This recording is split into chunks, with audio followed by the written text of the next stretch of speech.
dostlar. AliExPro kanalında sevimli ilk beşlik rubrikasına baxırsınız. Sizinlə mən Cabir. Çox vaxt öz yollarımızı pisləyirik və narahat olduğunu bildiririk. Lakin bu problem çox ölkələrdə yaşanır. Bugün sizə dünyanın 5 ən qorxulu və təhlükəli yollarını göstərəcəyik. Hazırsınız? Onda biz başladıq. AliExPro TV bizim əyləncə və oyun kanalımızdır. Hər birinizi abunədə görmək bizim üçün xoş haldır. Abunə olun dostlar. Guadiliang tuneli, Çin. Bu yola el arasında səhv bağışlamayan tunel deyirlər. Finyan şəhərində yerləşən bu dağa minlərlə turist məhz bu yola baxmaq üçün gəlir. 40 il əvvəl burada sadəcə dağ idi və sakinlər başqa şəhərə keçişi rahat etmək üçün 5 il ərzində öz gücləri ilə dağı yarıb və 1977-ci il mayın 1-i 1200 metrlik yol açıblar.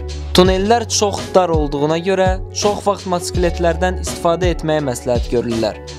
İlk baxışdan yol təhlükəli gəlməyə bilər, amma tuneldə işıq olmadığından qəza halları tez-tez baş verir. Ölüm yolu Boliviya. Lopasla Cariocanı birləşdirən 70 kilometrlik bu yolda hər il ən azı 25 maşın aşır və 300-dən çox adam ölür. 3000 metr hündürlükdə yerləşən bu yoldan çox vaxt yük maşınları və avtobuslar istifadə edir. Yol çox ensiz olduğundan hətta tək maşın keçməyə sürücü üçün təhlükəlidir. Yağışlı havada yol dumanlı olur və demək olar ki, heç nə görmək olmur. Ölüm yolu adı isə bura 1999-cu ildə verilib. 8 İsrailli turist maşını aşandan sonra. Amma ən çox itki olan qəza 24 iyul 1983-cü ildə baş verib. 100 sərnişinli olan avtobus döngədə sürüşüb düşmüşdü. Dalton Highway, Amerika. 667 kilometr uzunluğunda olan bu trasda 60 sakini olan 3 qəsəbə yerləşir. Alyaskada yerləşən bu yol dünyanın ən qarlı yolu sayılır. Hətta yay aylarında belə burada qar görmək olar. Turizm şirkətləri öz müştərilərinə bu yolu məsləhət görmürlər.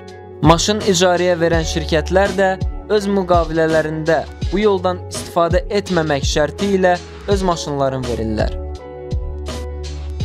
Stelvia Pass, İtaliya.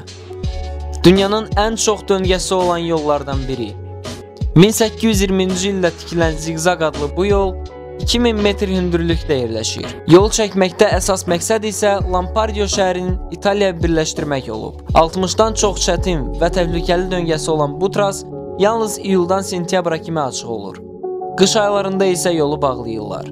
Buna baxmayaraq, yay aylarında yağış yağanda yol çox sürüşkən olur və qəza vəziyyətləri qaçırılmaz olur. Atlantik yolu, Norveç. Bu yol Atlantik okeanda yerləşən adaları birləşdirir. Bundan əlavə 8 dənə belə körpü var. Dünyanın ən gözəl və eyni zamanda ən təhlükəli olan bu körpüsü səmaya aparan körpü adlanır. Çünki sərnişinlər bu yolda gedəndə onun axırını görmürlər və hər an qalxan dalğalar və külək səsləri yolu daha da vahiməli edir. 2003-cü ildə dalğa İsrail turistinin ölümünə səbəb olmuşdu. Buna baxmayaraq, turistlər üçün bu yol çox maraqlıdır və ildə milyonlarla turist məhz bu körpünü görmək üçün Norveçə üz tuturlar.